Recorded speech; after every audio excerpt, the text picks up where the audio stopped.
समय की बात है। एक बहुत ही अमीर आदमी होता है जिसके पास सब कुछ होता है, पर फिर भी वो छोटी छोटी बातों को लेकर परेशान हो जाया करता था।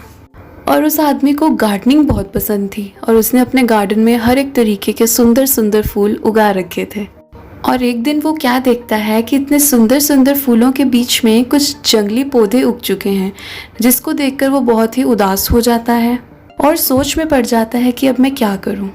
तो वो क्या करता है, उन जंगली पौधों को उखाड़ कर फेंक देता है। पर फिर क्या होता है, कुछ दिनों बाद फिर से वो जंगली पौधे वापस आ जाते हैं। वो आदमी सोचता है कि अब क्या किया जाए। तो वो सोचता है कि क्यों ना इन जंगली पौधों पर दवाई लगाई जाए। वो आदमी एक माली को बुला लेता है, पर माली उसे बताता है कि अगर आप दवाई जंगली पौधों पर लगाओगे, जंगली पौधों के साथ साथ आपके ये खूबसूरत फूलों पर भी नुकसान पहुंच सकता है। तो अब वो आदमी उदास होकर बैठ जाता है और तभी उसके घर के सामने से एक साधु गुजर रहे होते हैं। तो वो साधु को अंदर बुलाता है, उनका सत्कार करके उनको बिठाता है और उनको खाना खिलाता है। कुछ ही देर बाद साधु उसकी उदासी का कारण पूछते हैं।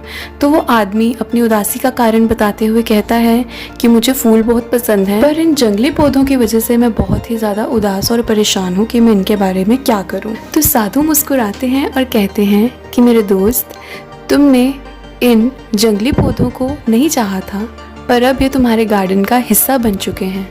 तुम तभी खुश रह सकते हो जब तुम इन जंगली पौधों को अपने फूलों की तरह ही खुशी से एक्सेप्ट कर लोगे, अपने गार्डन का हिस्सा मान लोगे। अगर तुम्हें फूल पसंद है तो तुम्हें कांटों को भी अपनाना पड़ेगा। अब ये बात सुनकर उस आदमी को समझ आ जाता है और वो उस दिन के बाद कभी भी इस जंगली पौधों को लेकर उदास नहीं होता है। दोस्तों, अगर हम अपनी लाइफ में भी देखें तो ऐसा ही तो है। जहाँ पर फूल हैं वहाँ कांटे भी होते हैं, और जहाँ पर खुशी है वहाँ पर उदासी भी होती है। जहाँ हमारी लाइफ में बहुत सारी अच्छी चीज़ें हो रही होती हैं, उसी के साथ साथ कुछ प्रॉब्लम्स भी तो चल रही होती हैं।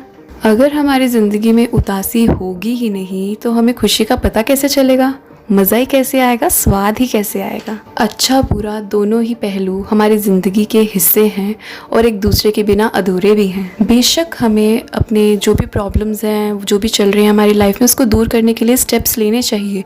जो भी हम कर सकते हैं वो करना चाहिए। पर फिर भी अगर वो प्रॉब्लम दूर नहीं हो पा रही है तो उसे हमें अपनी लाइफ में एक पार्ट की तरह एक्सेप्ट कर लेना चाहिए और उसी के साथ जीने की कोशिश करनी चाहिए। यही एक तरीका है दोस्तों जिससे हम अपनी लाइफ को हैप्पीली जी पाएँ, खुशी से जी पाएँ। तो दोस्तों, ये था एक छोटा सा मैसेज एक स्टोरी के थ्रू कि अगर आपको अपनी लाइफ में किसी प्रॉब्लम का सॉल्यूशन ना मिल रहा हो तो आपको क्या करना चाहिए, कैसे डील करना चाहिए। होप आपको स्टोरी अच्छी लगी हो, स्टोरी का मैसेज अच्छा लगा हो। मिलते हैं नेक्स्ट स्टोरी के साथ। Till then bye bye.